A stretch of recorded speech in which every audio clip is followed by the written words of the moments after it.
가족 때문에 검사가 못 말도 안 돼. 이거 검찰청에다 의뢰해봐야 돼. 야, 이거 아주, 처음 듣는 얘기야. 제가 진짜로 검사가 되고 싶었던 게 좀 있었어요. 왜 그러냐면 지나가다가 뭔가 잘못된 게 있으면 그걸 고쳐야지 왜 직성이 풀리는 이런 성격이 좀 있어요. 근데 어렸을 때 제가 기억에 이제 초등학교 그때는 이제 국민학교였는데 뭐 선생님이 그런 거 뭐 꿈 같은 거 물어보잖아요. 그럼 너는 뭐가 되고 싶냐 그러면 제가 그때 이제 생각에 막연히 판사가 되고 싶었나 봐요.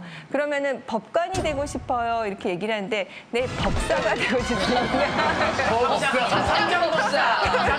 선생님 갑자기 스님이 되고 싶구나. 어렸을 때도 이제 그런 생각이 있었는데 사실은 법대를 가고 싶은 건 아니었는데 어떻게 법대를 가게 되고 어떻게 이제 고시 공부를 하게 됐는데 고시 공부하고 이제 드는 생각이 그럼 내가 세 개 직역을 이제 판사, 검사, 변호사 중에 선택을 하면 그래도 그 중에서는 내가 검사가 제일 맞겠다. 이제 그래서 내 성격에도 좀 맞고 그래서 생각을 했는데 제가 연수원 때 좀 놀다 보니까 성적이 별로 안 좋았어요.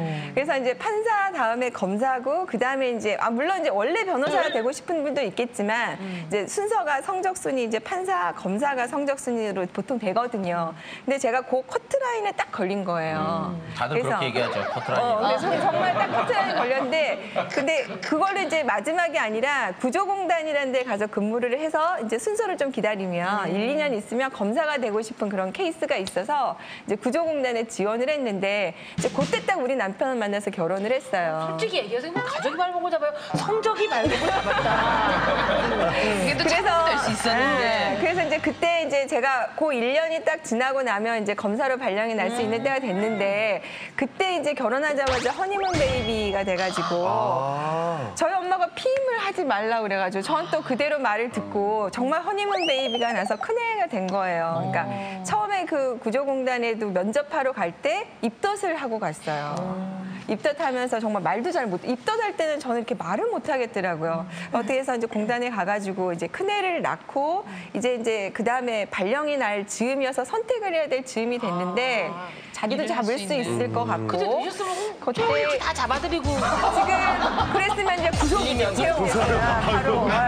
그때 이제 막 여검사님들 굉장히 막 멋진 그 특수통 검사가 여자 검사가 최초로 나왔다 그래가지고 막 그분이 전부 다 저 구속하고 막 이렇게 기사에 나고 그랬을 때요. 지금도 굉장히 유명하신 이제 뭐 지검장이 되셨지만 그래서 이제 그런 거 멋진 모습을 앓고 있었는데 제가 검사 발령이 나면 저는 이제 바로 지방으로 가야 되는 거예요. 맞아요. 그리고 지방 가고 서울까지 올라오는데 거의 한 6, 7년, 7, 8년을 지방을 돌아다녀야 되는데 저희 남편은 또 그때 이제 서울이었고 또 저희 남편도 지방을 발령을 받으면 이제 서로 이렇게 계속 찢어져서 살아야 되는 거죠.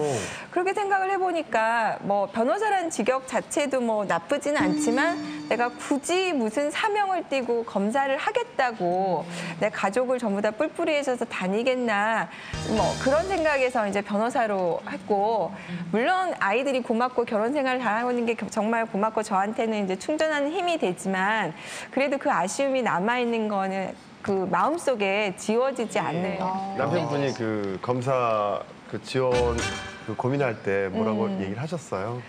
아니요, 저보고 그렇게 얘기는 안 했어요. 그러니까 저희 남편은 정말, 그러니까 그 제가 여우라 그랬잖아요. 굉장한 게 절대 자기가 책임질 말은 안 해요. 하지 말라 이런 거. 하지 말라는 얘기는 안 해요.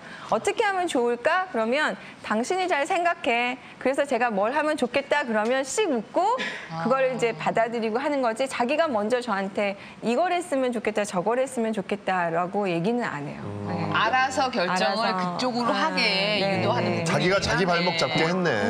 네. 이렇게 잡게 했네.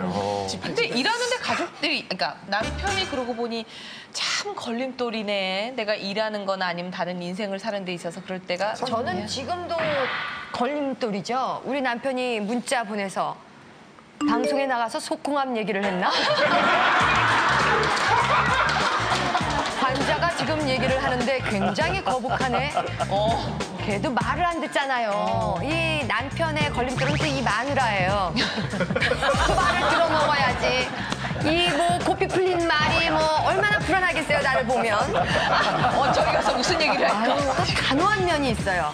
우리 남편이 이렇게 차를 오래오래 타요. 우리는 한 번 사면 5년에서 10년.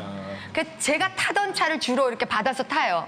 그래서 그 차가 지금 10년이 넘어서 10만 킬로도 넘고 나는 이게 너무 지겨운 거야. 그 차를 보면 약간 이렇게 멀미가 나오는 거예요. 그래서 여보, 당신 차 너무 오래됐고 안전해도 그러니까 내 차를 넘겨줄 테니까 내가 하나 사자.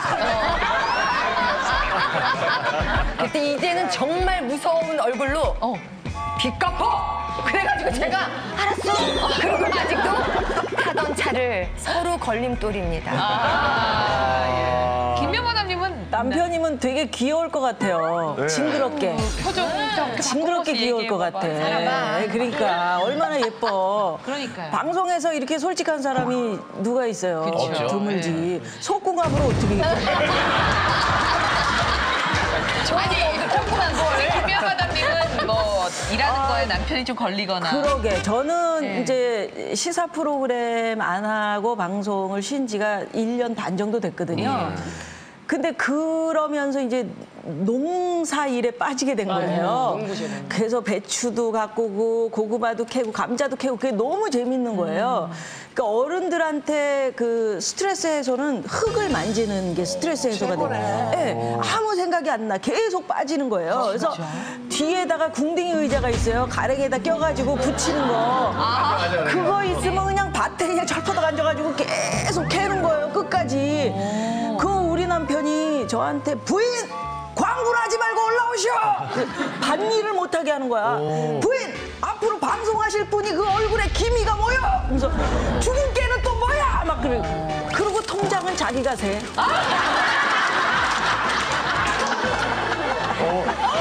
이야. 경제권은 저쪽에 가 있어요? 형제권은 자기가 걸림돌이라고 그러면서 자랑을 하고 있는데. 약간 있었어요. 예.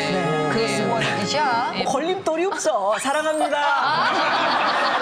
아직 적응 못 하시는데 저건 내가 이해하셔야 되는데. 저는 아내들 아까 그 양소영 변호사님께서 말씀하셨는데 아내들의 이런 문제는 남편으로서 꼭 짚고 넘어가고 싶은 게 거요? 저도 이제 아내랑 대학교 때 만났는데 저는 대학교 4학년 때 기계공학을 전공했으니까 직장이 보통 타이어 회사나 에어컨 회사, 자동차 회사들이 창원, 뭐 저쪽 원주 이런 곳에들이 있었어요. 그러니까 글로 가면은 아내는 초등학교 교사니까 인천에서 교사라면은 주말 부부가 돼야 되나? 그래가지고 개그맨 시험을 봤단 말이에요.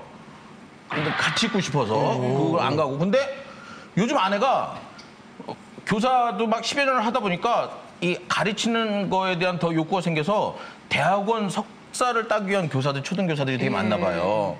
근데 저만 볼 때마다 대학원을 가야 되는데 그럼 가면 되지, 지가.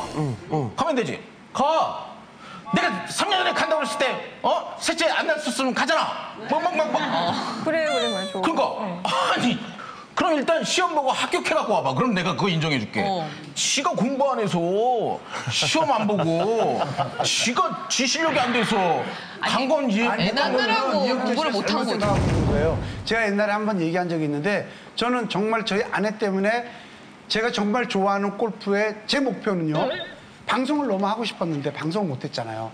그러면 내가 TV에 잠깐 나올 수 있는 방법은 나쁜 짓을 해서 뉴스에 나오는 거 하고 뉴스 약간 오늘 신청한 것 같아. 그거 하나 하고 정말 내가 좋아하는 골프를 쳐서 책임질 프로나 이런 프로가 돼가지고 정말 우승하는 게 내 목표였었어요. 그래서 나는 골프를 치기 시작했어요. 밤새 나는 골프를 쳐서 온 손이 뜯어질 정도로 그리고 몸이 아파가지고 약을 먹으면서 그 다음날 또 일어나서 공을 매일 쳤어요. 아내 만나기 전까지. 근데 저희 아내는 회사를 안 나갔어요. 그냥 내가 오면 밥 해놓고 집 이쁘게 꾸미고 늘 나만 기다리고 있었는 거야. 정말. 그게 나는 그게 연장에서 연습하면 그게 막 이렇게 걸리는 거야, 자꾸만. 그게 전화하면 뭐해? 그러면 자기 기다리고 맛있는 거 해주려고 생각하고 있어. 그럼 저녁 6시만 되면 막 걱정이 되는 거야. 난 11시까지 연습을 해야 되는데 막 자기가 뭐해? 그러면 어떻게 그럼 나 연습 좀 해야 돼. 아니야, 나 밥 혼자 먹을 수 있어. 그러면 막 미치겠는 거예요. 연습을 해야 되는데 자꾸 머릿속에는 아내가 심심하겠지. 그치. 아내가 심심하겠지. 그러니까 할 수 없이 7시면 가는 거예요. 그러면서 이제 내가 좀 투덜대기 시작. 공이 안 맞고 자기가 자기 때문에 나서 연습을 못 하겠으니까 아내는 똑같이 얘기해. 연습해. 왜 자기가 연습 안 해놓고 자기가 연습 안 해놓고 왜 나한테 뭐라 그래? 근데 아니야. 나는 연습하고 싶어도 아내가 혼자 있으니까 나를 기다리는 아내 때문에 나는 가는 거예요. 그러니까 그 재수 씨도 마찬가지예요. 그렇게 해서 형수가 사람 만들어놨더니 딴 여자들하고 근데 진짜 확실히. 그러니까 그거는 걸림돌이 아니고 치킨돌 같아. 그거는 예. 좀 상황이 그건 좀 다른 거야. 예. 목사님 왜 그렇게 지켜줬잖아. 감사합니다. 네. 이광기 씨는 없나요? 혹시 아내나 아니면은 내 가족들이 내가 하고 싶은 거에 좀 발목을 잡는. 한 번 발목을 한 번 잡힌 적이 있었고 가끔 가다가 제가 그 얘기를 해요. 맨날 당신 잘난 얘기. 그럼 당신이 계속 하지 그랬어. 끝까지 우겼으면 내가 따라갔을 거 아니야. 그런 얘기를 해요. 사실 오래전에 제가 예전에 그 부업으로 예식장을 한 적이 있었어요. 진짜요? 예. 그래서 그거를 어떻게 매매하고 거기에 대한 차액이 남아서 그거를 갖고 이제 우리 집사람이 이제 뭘 할까 재테크를 하기 위해서 뭘 할까 막 고민을 하더라고요. 근데 저는 사실 재테크에 관심보다도 저는 좀 이렇게 문화 쪽에 관심이 많아서 특히 이렇게 그림 보는 걸 너무 좋아했었어요. 그러니까 저는 그림을 투자라고 생각한다는 것보다 그냥 내가 좋아서 저는 이렇게 샀거든요. 제가 그래서 어떤 일본 작가의 작품을 예전에 좀 산 게 있었어요. 그래서 우리 집사람한테 야 여보 이걸로 우리 그림 좀 다 사면 미쳤나 이걸로 무슨 그림을 다 사냐고 이 사람이 이제 돌아버렸다고 예전에 한번 말이야 자기 부동산 기획부동산 하다가 사기받더니 그럼 이거 뭐 할 건데까 그때 이제 부동산 경기가 좋을 때 아파트를 사자는 거예요. 조그만 아파트. 그래서 그거를 전세를 놓자는 거야. 아니면 월세를 놓던가. 그거보다는 여보 그냥 조금 그만 아파트 더 작은 거 사고 나 조금만 왠지 모르게 이자 깎고 좀 사면 좋을 것 같은데 좀 사고 싶은데 좀 사자. 그러니까 그냥 부동산에 그냥 투자하자는 거예요. 그 결국은 아파트를 그거를 어떻게 하다가 조그만 거를 뭐 한 20평대하고 30평대를 일산 쪽에 조그만 거를 2개를 산 거예요. 2개를. 그래서 그런가 보다 그래서 좀 올라가더니만 갑자기 금융위기 그냥 콩나게 쭉 떨어지더라고. 이건 팔지도 못하고 난리가 난 거야. 그나마 다행인 게 거의 뭐 대출을 안 끼고 사서 그나마 이자를 안 나가니까 천만다행이죠. 저 입장에서는. 근데 그림은 갑자기 제가 예상했던 그 그림이 3년 뒤에 쭉쭉쭉쭉쭉 올라가는 거야. 진짜요? 결국 그게 한 10몇 배가 튀어버린 거야. 이야. 그 순간 내가 막 본전생각이 나면서 발목 잡았네, 발목 아파트는 내가 발목 잡은 거 아니야. 여보 봐봐. 내가 그거 그림에 샀으면 지금 그게 벌써 한 10몇 배가 튀었잖아. 10몇 배가. 이거 그 소리 좀 그만해. 어디 가서 그만해. 제발 그만 좀 해. 여기 와서 또 했네. 여기 또 하자. 또 했네. 이거 이제 나갈 때 방송 못 보게 해야지. 이광기